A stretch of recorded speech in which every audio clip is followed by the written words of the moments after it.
Ladies and gentlemen, today we're going to take a flight in the Piper Arrow 3. This is a PA28R, which is from Carenado, however you pronounce it. Another great aircraft. Now, I need to start doing reviews on some of these. I've done the Waco, but that's the only plane I think I've done from Carenado. Carenado. I think it's probably Carenado is how it's pronounced. But they've done a really nice job with most of these general aviation aircraft, and I really like them. I know there's some bugs when they first come out, but they seem to fix those. So what we have here is a 200 horsepower aircraft, and we'll look at some of the pictures. I believe the price is $29 US. It's got several different paint schemes, as you can see here. This one being my favorite with the teal paint. They have a nice red scheme that's the same, and then a couple different schemes. We'll look at those. But it has retractable landing gear, 3-stage flaps, a prop that can feather. So average cruise speed, it says 138. I find it runs more like, seems like about 120, but it's fine. Decent range. It's got a stack. It has 2 GNS 430 GPSs. I'm not sure why you'd want 2, but maybe somebody that is a pilot can chime in, because I'm not a pilot. I'm just here as having fun. So anyway, it's a good looking airplane, and we'll take it for a flight. But I would say it seems like a 90s model maybe. But it has 200 horsepower and 72 US gallons, which is decent. That's a lot of fuel actually for such a small plane. And it's just really well put together. So let's take a look at the aircraft in the hangar, and we'll see some of the different paint schemes. Here we have the aircraft in the teal, and it looks like maybe like gold or bronze paint scheme. And it looks really nice. Like I think this is my favorite scheme of all of them.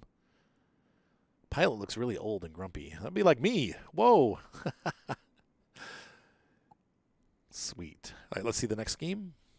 And our next screen, I wish they would not open and close the doors on this, but it makes it. But anyway, this is a gray and red scheme. Very nice looking. A little more modern paint scheme to the teal one. The teal one's kind of 90s looking. This one looks more like a 2000s paint scheme. Looks great, though. Now, here's a paint scheme that is D on the, and you can put any call number you want, but it's a D-ESBT. Is that German? D for Deutschland? That's what I'm thinking.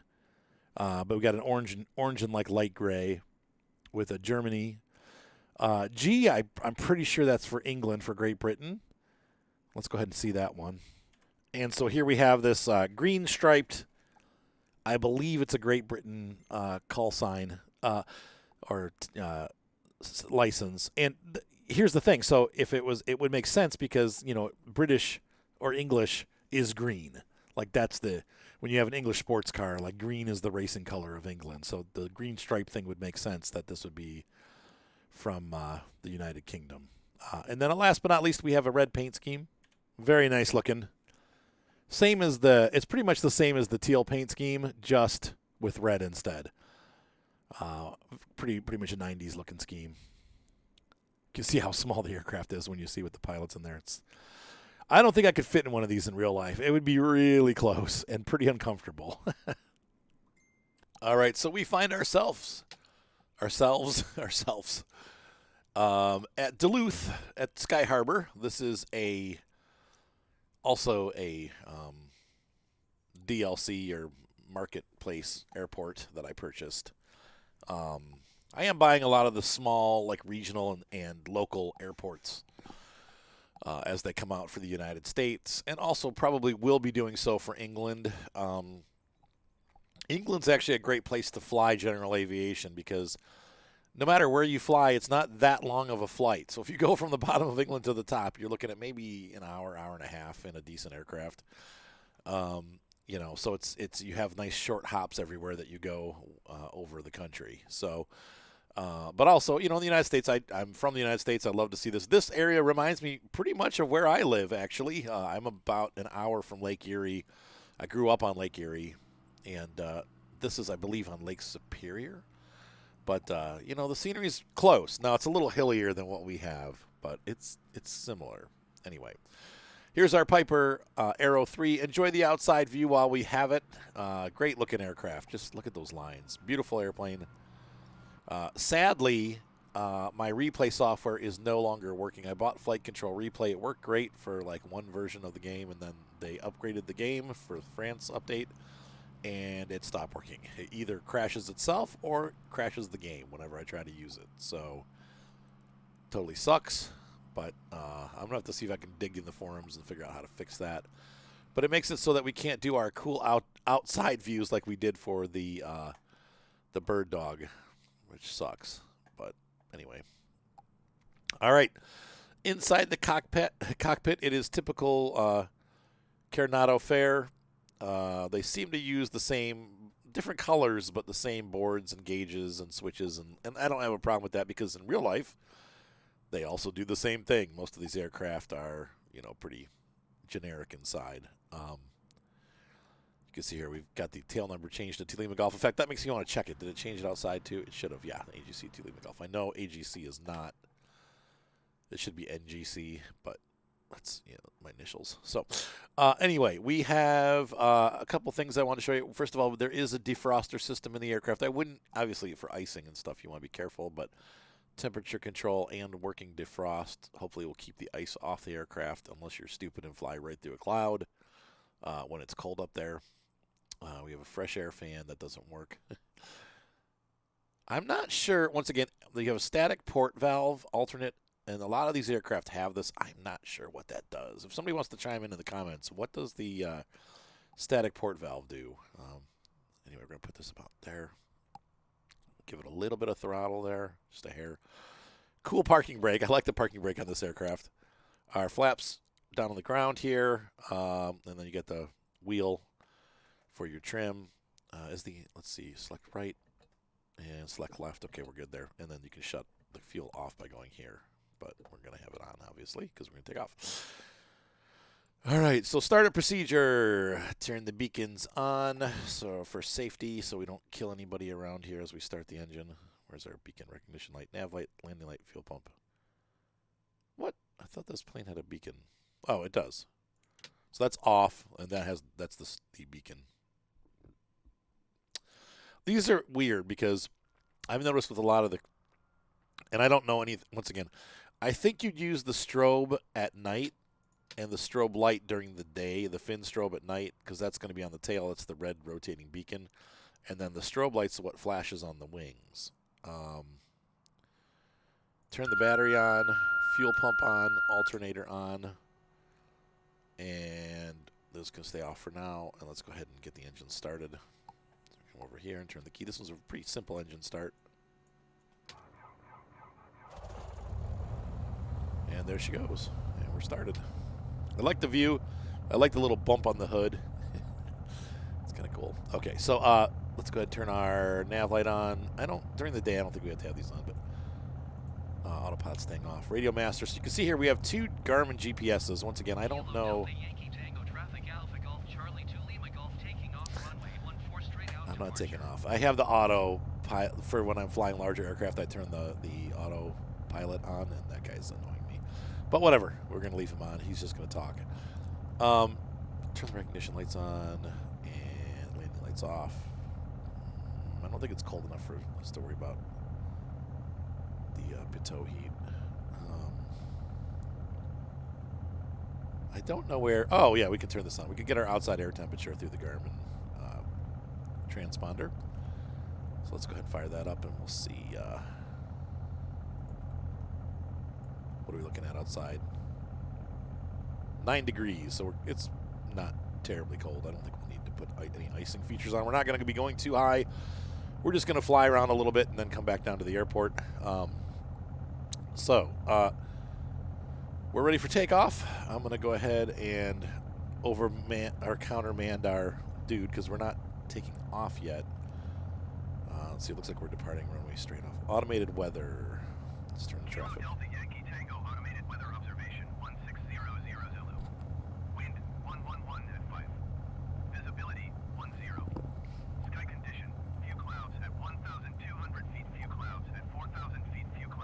Okay, so just basic weather. So let's announce taxi. Kilo Delta Yankee Tango Traffic Alpha Golf Charlie 2 Lima Golf is taxiing to runway 14. And parking brakes are off. We're going to go ahead and put our flap down one, or up one notch, down one notch.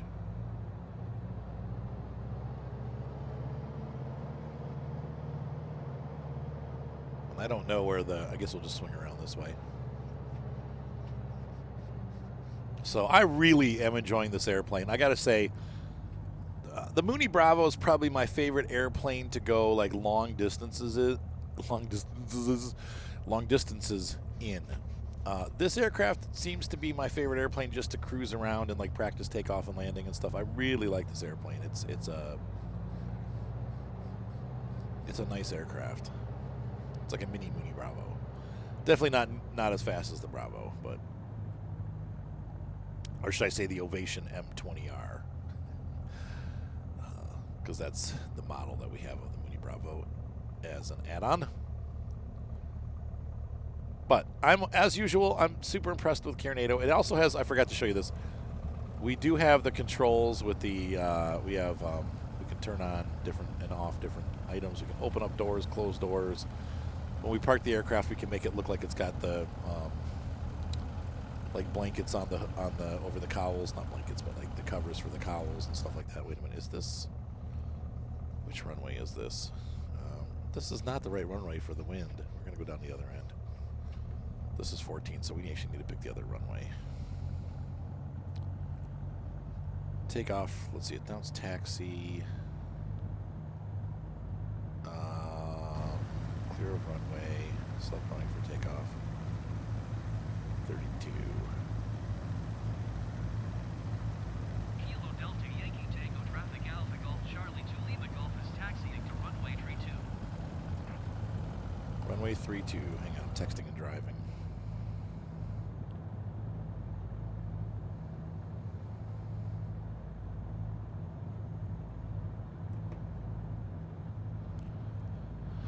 All right, so we've changed our takeoff destination due to the winds.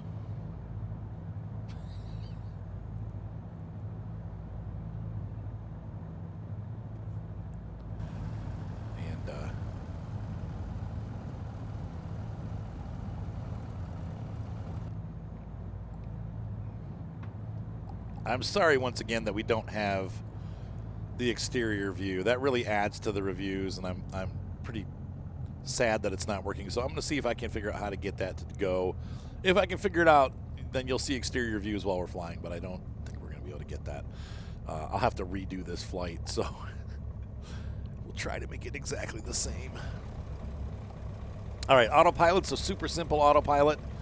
Basically, when you reach the altitude that you want to reach, you press the altitude button. When you can have it do, obviously connect to the nav, though I haven't found the nav GPS switch. There's always a problem when I fly these aircraft. I know in the Mooney Bravo there's a console here and there's a switch, but on this one there's no switch. So it might just, I don't know. I don't know which switch makes it go to the GPS rather than your nav radio, but there is a switch somewhere. For the most part, when I fly, I just use the heading selector. I pick the heading that I want to fly. And so you set that, you just click the heading button. You do have to turn the autopilot on and off using this switch here. So just be aware of that. I'm going to turn the landing lights on now. But so there's that. But I don't know what that is. Maybe it's a turnaround for people taking off and landing. I'm not sure why they have that there. That's probably some kind of turnaround, though. Maybe in the old days they didn't have the taxiway that went all the way.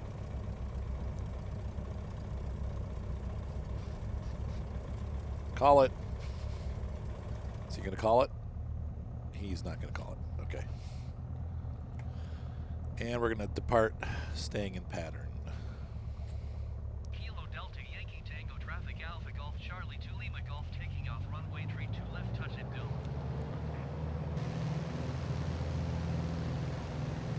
I'm going to back the prop back a little bit so we're not over-revving the engine. We should have plenty of runway to take off at lower RPMs. Full throttle. And there is Duluth off to our left, I believe.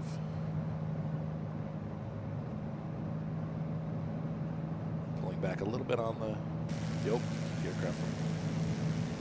Sliding back and forth. Right. Yep. And we're a little bit windy today. And we're about 70 knots. I'm going to pull back. And we're departing. Gear up. Plenty of power. You can see what a nice aircraft. Very smooth flying aircraft this is. And we're going to put those flaps up.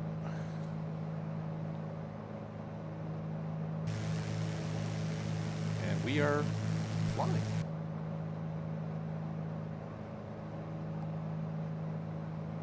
Pull back on the fuel flow a little bit. It's probably good right there.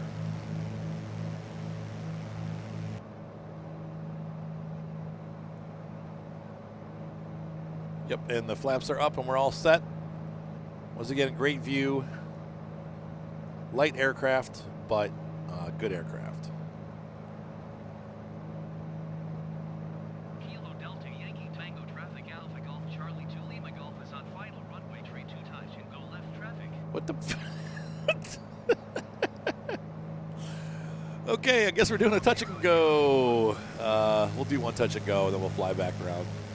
Squawk 00412 Lima Golf. And I'm going to see here, we're still pretty full throttle, but I've got the RPMs cut back. I'm going to pull back on the throttle just a hair, too. Probably what we're doing is a completely legal maneuver. There is another small airport nearby here. I'm not sure where it's at, but it's up there. We'll see it as we pass it. There's a bunch of airports up here, surprisingly. Very close to each other. There's our little Sky Harbor there over on the peninsula. So we are going to do a full stop landing. I'm not going to make you go around and around and around. Good morning, John. How are you this morning, son? You tired? Did we stay up too late last night? Yeah. Cut back a little bit. And we'll put that flap back down as we start to maneuver for landing. Try to keep the speed down.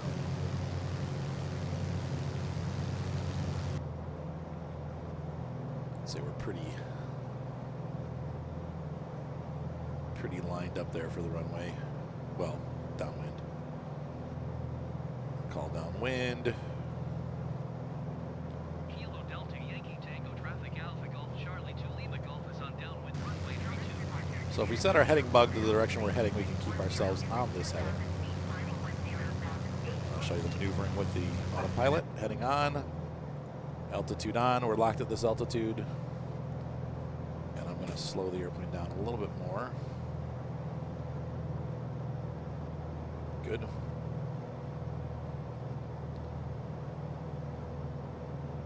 If you want to go to vertical speed, all you do is click the VS button, and then you can rotate the knob up or down to have the aircraft go up however many feet per minute or down however feet per minute you want it. Once again, I don't usually mess around with the back core switches and stuff like that, or pro switches. I need to learn how to use those, and I don't know how. I'm sure it's easy, but I haven't done it before, so I kind of have everything I need to do what I want to do, but in real life, I think if you have bad weather or whatever, you'd be using their IFR conditions. You'd probably use that. So, are there broken gauges and stuff? I don't know. Once again, I'm not a pilot. It seems like all of this is working, but I don't know. Sorry. Sometimes you guys, some of the other reviewers find things because they're pilots that I don't know. Okay, so we should be far enough down. We're going to make a turn to the right.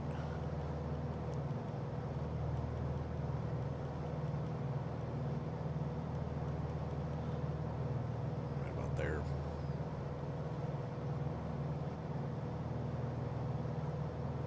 I didn't know they had roads made out of grass in Duluth.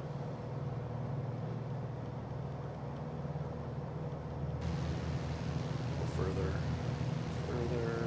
Go. All right. Obviously, ships come in here, and I'm going to go ahead and shut the autopilot off.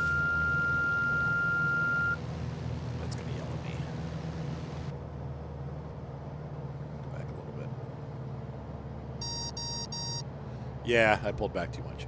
Okay, so on the final turn here, we're gonna we're still going a little fast. So we are gonna put the gear down, flaps down, cutting back on the feathering the throttle a little bit more.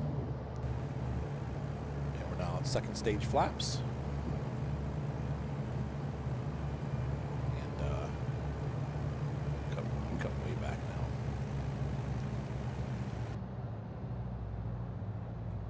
Keep it a little high. Put those third stage flaps on. We're gonna drop the aircraft, keep them right at about 90 knots. It's not too bad, but we want to be at about 70 when we go to land. So this landing looks like it's going to be more like an 80. Depends. If we drop fast enough here, we'll be able to bleed off the speed once we get into the glide slope. And there's the slope right there. We're good. So we're going to bring it back up. We're probably going to get under slope here, actually, which might be needed with the speed that we've attained here. Just trying to bleed that speed off. So not a perfect approach here, but put the RPMs back up. There we go. Not too bad.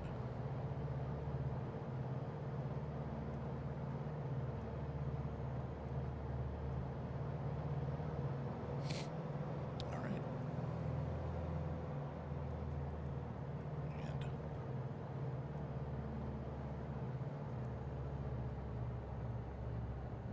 getting close to stall here. Bring her down. Nice and easy. Good. And applying the brakes. Flaps in the up position. A little more brake. Not a bad landing. A little bit bumpy, but not terrible. Once again, though, great aircraft. So I really like this airplane. Can't recommend it enough. It just works, and it's, you know, once again, it's built. You know, Carenado seems to really, you know, spend their time making the aircraft fly well and look good. And you know, I've bought several different brand planes from different developers, and they're all good. But I think Carenado just they're one step above as far as like the quality level. They're at flight sim, you know, like the in-game airplanes, at least at that level. They look really good. They're well put together. The graphics are really good.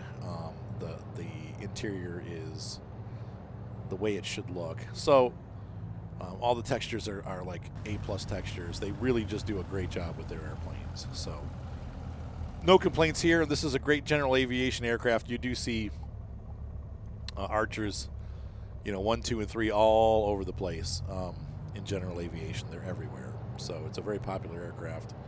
So I'm glad they brought it to the game, because I you know, these are the kind of airplanes that I like to fly. So when I see things like the Mooney Bravo and the Piper and you know, these aircraft, I jump on them, because those are the ones that I want. I'm not looking for Warbirds, or I do like the Warbirds. I actually bought a Spitfire. We'll take a look at that later too.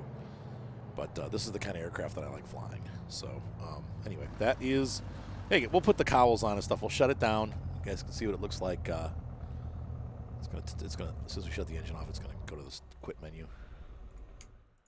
No, I want to continue. Thanks. I'll tell you if I want to turn it all off. Okay, we turn that right there. Everything's off. And let's go ahead and go to our iPad, and we can take the pilot and co-pilot out. We can open our doors. So like we climbed out, and we're going to put the external power and static elements on. Come on. I want to go on. Oh, we have to close it up. That's right. So that's what there's the door opening. It only has a door on this side, just like the Mooney Bravo. You can't get in on the pilot side. You have to come in the passenger side. Close those up, and we'll put these on. Or we won't. I don't understand why I can't put them on. I've done this before. There we go. Something is on. Nope. I've done something. What have I done? None of these are working. Hang on. Cold and dark cockpit. Done. That's not working either. I wonder what I did. Okay, it just did that, so. Well, this is new too. Doors latched, air conditioner off. That's pretty cool. Like a checklist. There we go. So for some reason it was like frozen, but now we can do that. So let's go take a look outside, and you can see the little static elements. The little static elements. How do I do this? There we go. You can see it's got we got the wheel chocks. We got the bus parked through our wing. That's great. The cones. You've got these. Where's the static power? I put the power on. Oh, there it is. There. Okay. Charger or electric source, power source for the external. It's pretty neat stuff. So anyway, ladies and gentlemen,